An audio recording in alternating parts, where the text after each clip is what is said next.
Chapter 8 BloodBag. Kane. No response. A sigh. Suddenly, Kane's vision was filled with the face of his sensei. Mind telling me why you're on the floor, Kane? No response. Another sigh. Alright, Kane, I'll leave you be. But you haven't come to training for 2 days. Yesterday was our day for D-rank missions, and you weren't there for that either. Had it been 3 days, Kane couldn't really remember, or bring himself to care. I'll leave, but I expect you to be there for training tomorrow, Kane. You can't keep skipping out on this. When was the last time he ate? He wasn't sure. He wasn't hungry. As Kakashi began making his way towards the exit, he hesitated upon reaching the door. And Kane, if you need someone to talk to, I'm willing to lend an ear. I'm sure Naruto and Sasuke would too. No response. A final sigh. The sound of a door clicking open, and then closing shut. Kane glanced over at Jane and once again allowed the tears to flow. As he approached the bridge Team 7 met at every morning, his teammates were shocked to see him. Or was it at his appearance? He must have looked like a train wreck. Naruto approached him cautiously. Kane, are you okay? She asked gently, like someone would a frightened animal or child. He nodded. Do you want to talk about it? He shook his head. Alright, I'm here if you change your mind. I'm a great listener, tate bayo. Even her catchphrase was said with less enthusiasm than usual. She walked over to her usual spot and sat down. Eyes trained on him, and filled with concern. Sasuke just stared, but Kane could see the worry on his face. Kane felt numb at the concern of his teammates were showing him. Neither one had bothered to come check up on him, after all. It's fine, Kane spoke to Jane out loud that night. I mean, after all, maybe I was chosen for a reason. The third Hokage must have chosen me because I was worthy to be the host of the QB. It's an honor, really, Kane ranted. Think about it. There are only ever 9 Jinchuriki at a time. Tops! Usually, at least one of the demons is out there running free. That means I'm unique, and my demon is the QB no Kitsune, the 9-tailed fox. That's the strongest one. I'm the jailer for the strongest demon. That has to mean I'm strong. The best even. Right, Jane? Jane didn't respond. Yes, the third Hokage must have chosen me because he could sense something in me. Maybe even something I can't sense myself. Kane began smiling. And maybe this is why I was placed on a team with Naruto and Sasuke. This is why I graduated the academy at all. Mr. Hokage must have wanted me to be on this team. Think about it. I'm a perfect fit. The daughter of the Hokage, the son of the police chief, and the Jinchuriki of the strongest demon in the world. I actually fit on this team. I'm special. I'm just like them. And for the first time, Kane felt like he was truly worthy of being on Team 7. Kane was in much higher spirits the next day, and everyone could tell. Naruto's energy skyrocketed as a result, and even Sasuke seemed pleased at the energy the entire team was radiating in response to Kane's good mood.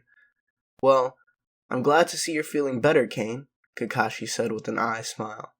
Yes, Kakashi-sensei, Kane said back with determination and happiness. In the future, though, try not to skip out on training and missions, Kane. You're a part of Team 7. You need to be here, too. Kane blushed slightly in embarrassment. Yes, Kakashi-sensei. Kane's entire being filled with warmth. Yes, he was a part of Team 7. He was a member of Team 7. Good. Since you're all in such a good mood, how about I make your spirits raise even higher? All attention was on Kakashi as he said this. Today is our mission day, and I believe you guys are ready for your first C rank. Naruto exploded. Yes. I've been waiting for this. Tate bayo, let's go. And off she went. Naruto, stay with us.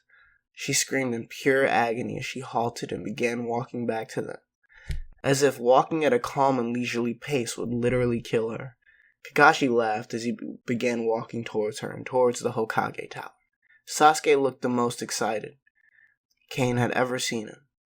Come on, Kane, let's go, he said, eyes filled with determination and excitement. I'm ready, Sasuke. Sasuke nodded in approval, as the two followed after Kakashi and Naruto, and for the first time, Kane truly did feel ready. Your mission is to lead the caravan here to Otaka Town towards the east. Both he and his produce are to be protected. We have been informed by Mr. Toshima that he believes a bandit group aware of his route are after his caravan. Protect the caravan and Mr. Toshima at all costs. The fourth Hokage spoke in all seriousness. Hi, Hokage-sama. You can count on Team 7. Naruko was disappointed. All they'd be doing was an escort mission. She wanted to go on a real mission. Sasuke hoped the bandits attacked. He could use the target practice. Kane was determined, here on this mission, to prove once and for all that he belonged on this team. Upon meeting at the gate leading outside to the village, Kane realized his mistake. Kane? Where are your kunais and traveling supplies? Naruko asked in confusion. Kane didn't have anything on him. Nothing. He looked like he was just going out for a stroll. I forgot them back at my apartment. I guess I was just so excited, Kane said with a blush. In reality, he hadn't forgotten them. He had never thought to bring them in the first place. He didn't even own them after all. Kakashi gave him a knowing look. Their first C rank hadn't even begun, and Kane was already messing up. He could feel himself deflating. His enthusiasm was dropping, and fast. Well, run back and grab them then, Naruko demanded. His enthusiasm was dropping, very fast. Now, it's alright. I had a feeling something like this might happen. So, I brought extra supplies and food along with me, Kakashi said, holding up a kunai pouch with an eye smile. Kane could have hugged the man. He knew Kakashi was fully aware of his situation, and he brought the extra supplies for Kane. The thought filled him with warmth. Was this really what being on a team was like? It felt like he was a part of something, like he wasn't just Kane, but rather he was a member of the team. As he accepted the supplies from Kakashi, his determination jumped higher than ever before. He would prove himself on this mission. Kane decided he had to. He really, really had to. Because Kane decided he really wanted to be a part of this team. I still can't believe you were the first one at the gate, Kakashi, Naruko chirped happily as Team 7 and their escort traveled along the road. I would never be late for this mission, Naruko-chan, Kakashi said with an eye smile as he continued reading his novel. Also, are you ever going to call me Kakashi-sensei?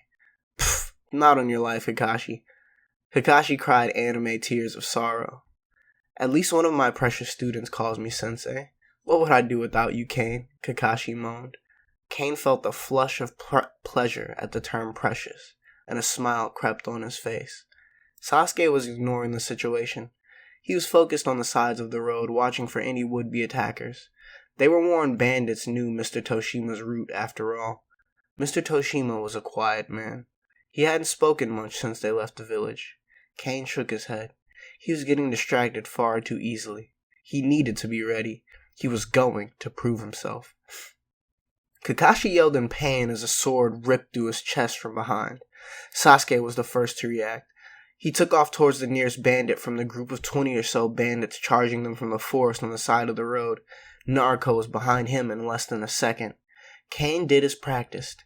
He ran in front of Mr. Toshima and pulled out a kunai for self-defense. Please, keep your head down, Mr. Toshima. The man looked terrified as he trembled behind the 12-year-old boy. Naruko and Sasuke were doing a good job on their own. None of the bandits even came after him or Mr. Toshima, too focused on the children steadily kicking their asses, until one of them decided he'd go for Kane. Adrenaline pumped through Kane's body, giving him a high like nothing he'd ever experienced before. As the man charged, Kane brought his kunai up. He was ready. He was going to prove himself right here. Time seemed to slow for Kane. A powerful, wrenching stench filled Kane's entire being. He froze as his eyes glanced behind the charging man and saw where the stench was coming from.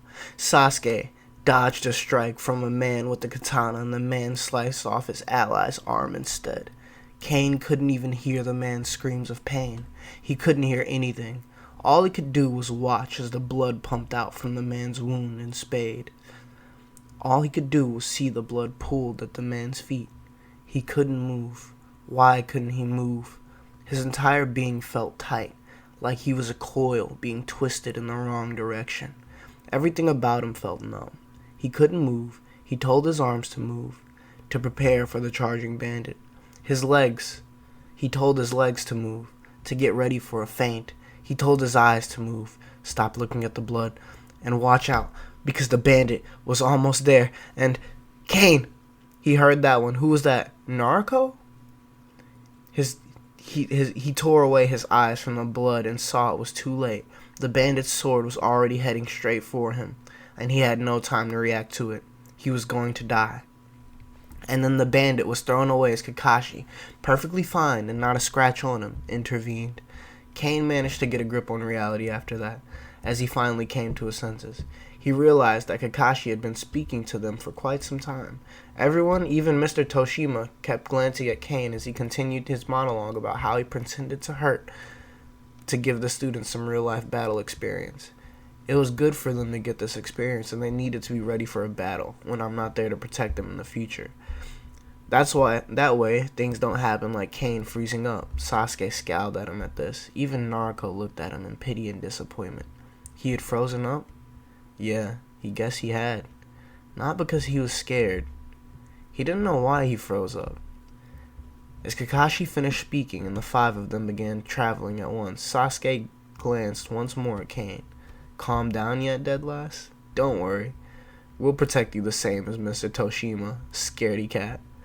Shut up, bastard, Naruto glared at him. His first fight had been a complete disaster. So much for proving himself. End of Chapter 8.